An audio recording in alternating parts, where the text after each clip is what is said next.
ice cream eating Joe Biden during the campaign season saying, "Oh, Vladimir Putin doesn't want me to be president because as soon as I'm president, he knows he can't bully the U.S. and our allies anymore." This punk ain't gonna say nothing. The left is destroying Western civilization, and it intends to destroy Western civilization. It is the end game of leftism. Facts, truth. Facts and truth.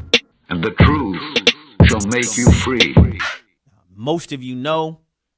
If you do not know yet, last night, Russia formally invaded Ukraine. They launched an attack via land, sea, and air, striking not merely the eastern portions of Russia, but even launching missiles toward the capital city of Kiev. Ukraine is a nation with 44 million people. Russia has also taken, last report I saw, taken Chernobyl, the site of the most egregious nuclear disaster to date. Russia has seized that area. I have a lot to get to in this regard, but I want to, and I started this earlier this week, but I want to do a more thorough walk down recent memory lane. It's not ancient history. These things are recent, and you guys have heard me quote the Maya Angelou maxim numerous times. When people show you who they are, believe them. I am mystified by the number of people who are surprised at what Putin did. I heard, some pundits heard Bill O'Reilly. I couldn't believe he did it. I didn't think he would do it. Like, what are you talking about? Couldn't believe he did it. I heard people just shocked. It's not rational. Like, listen. One of the fundamental flaws of regressivism en masse is its theological commitment that leads to a flawed anthropology that denies the sinfulness of mankind. Regressivism always assumes, unless you happen to be conservative or a less melanated male who happens to be attracted to women, that's the only evil in the world to regressives. But they deny the reality that there is sinfulness in the world. And it's amazing that they think, regressives I'm talking about, they think that they can persuade evil to be non-evil, right? I never forget when describing Muslim terrorists, the conclusions by many were, we just need to give them jobs. They're telling you they're killing in the name of their false God. There is no God, by the way. But you're saying they need jobs. They're saying, no, we need to purge the world of infidels in their zealous theological commitment to their eschatological conclusions, and you're saying you want to give them jobs. You have Vladimir Putin, the KGB agent. Guys, listen. I know I'm not the sharpest knife in the drawer. I am no military strategist. But I do know a little bit. Plus, I did stay in the Days Inn once or twice in my life. Yeah, Holiday Inn. Excuse me. See? Yeah, see, that's how I didn't get anything, because it's the Days Inn. I got nothing. Guys, what's the fundamental component of espionage? Spying. You know what it is? Lying. And I told myself I'm gonna try to keep my top on today, but I can't make any promises. Lying, guys, is as natural to being a KGB agent as breathing is to being a human. Okay? Now let's walk through recent history, shall we?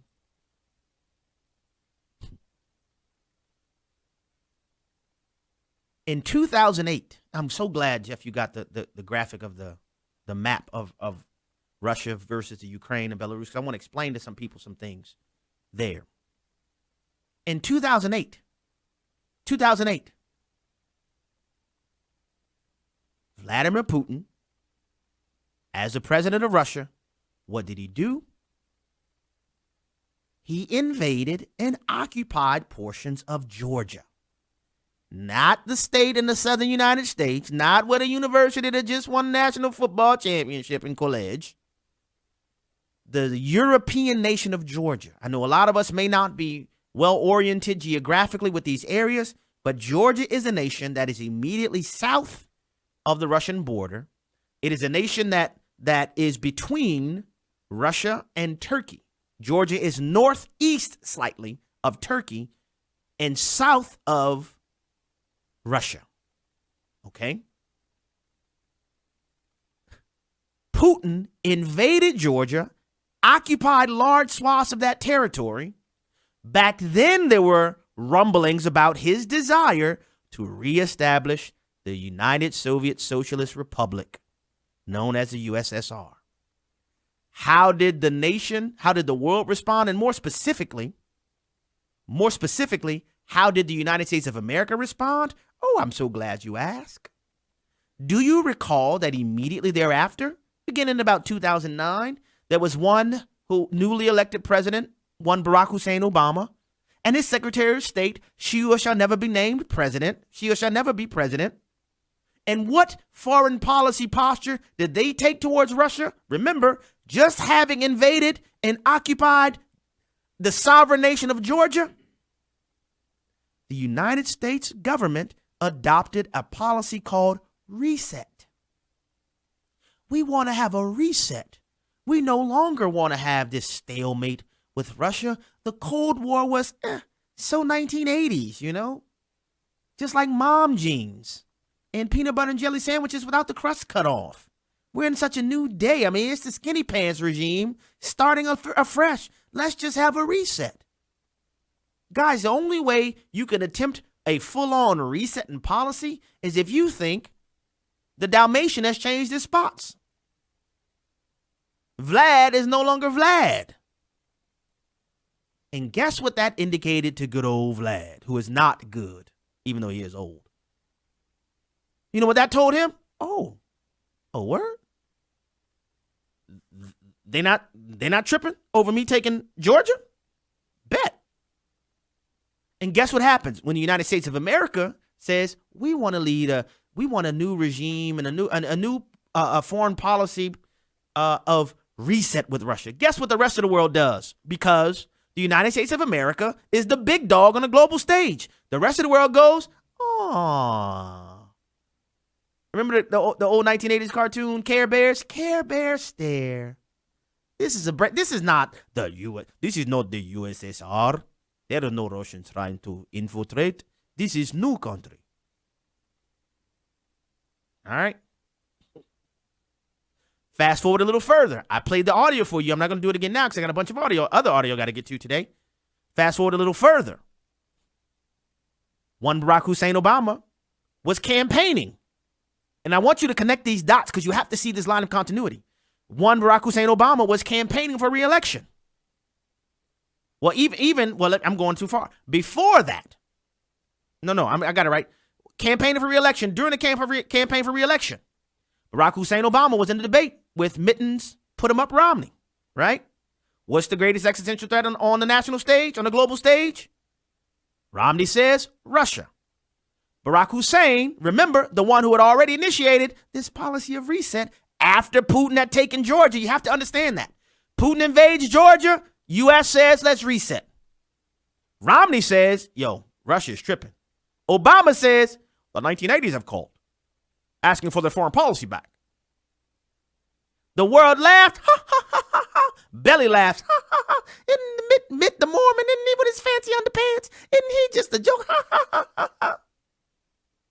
Next thing we know, during the same 2012 campaign election season, Barack Hussein Obama is caught on a hot mic talking to Dmitry Medvedev, who was then the president of Russia in 2012. What is he caught saying? Tell Vladimir, I'm running for re-election. This is my last election. After my election, I'll have more flexibility. I said to you before, why in the world didn't our media ask, what exactly, Mr. Obama, smooth, long-legged Mac Daddy, what exactly do you need flexibility for? What is Vladimir pressuring you about that you need flexibility? Why can you do something after the election that you can't do before the election? It seems to me that what you're indicating is the things that Vladimir is pressuring you to do. If you did it before the election, you probably wouldn't get reelected. If we really had a media in this country, those questions would have been asked. But But nobody says anything. We're just swooning. Oh, you're so smooth. Look at Obama's walk. Look at his tan suit. Oh, look. Oh, the world is great. The whole while, you got Vlad plotting on the resurgence of the USSR. The whole time. Nobody asked, why do you need this flexibility, man? What is he asking you to do? What are you trying to do? Fast forward, because it ain't over. Because remember, the second term of the Barack Hussein administration went from 2012 to 2016. Notice the pattern, folks. Vlad invades Georgia. The regressives in the Democrat Party say, reset. Vlad is continuing to pressure Obama. Man, you got to make it happen. Man, we got to do this. Man, we got to do this. You tell Vladimir, after my reelection, I'll have more flexibility. Medvedev says, I'll transmit this to Vladimir. Right? What happened soon thereafter? 2014, beginning in 2013. Beginning in 2013, and a lot of other things, the Ukrainian people got rid of a Ukrainian president that was friendly to Russia, got rid of him, start saying, we want to join NATO. Putin don't like that. What does he do? Starting in 2013, ultimately accomplished in 2014, while Barack Obama's in office, the dude invades and takes over Crimea. Guys, that is a part of the sovereign territory of the Ukraine. Getting back to the map, if you're watching the broadcast, you see Ukraine in orange, right? You know that big blue thing below Ukraine and the very bottom tip of it? That's the Crimea region. Crimea was the gateway and is the gateway from Eastern Europe and that section of the continent to the Black Sea. Without Crimea, Russia has no access to the Black Sea.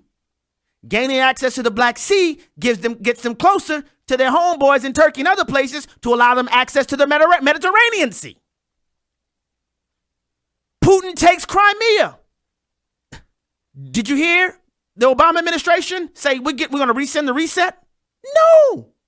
You hear nary a peep. You hear nary a peep.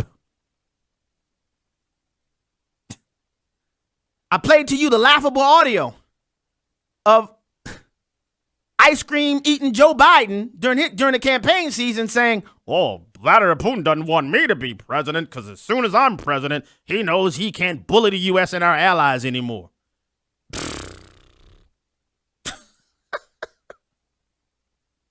The dude is in office barely over a year. And remember the things that led up to it. One of the first things Mr. J. Robinette does when he gets into office, shuts down the Keystone XL pipeline. The next thing he does signals America is no longer interested in energy independence. Not only that, the Biden administration greenlights the construction of the Nord Stream 2 pipeline, which allows Russia to pump oil and natural gas directly from its nation into Germany and Eastern Europe. The Russian economy, by and large, is shot except for one thing: energy.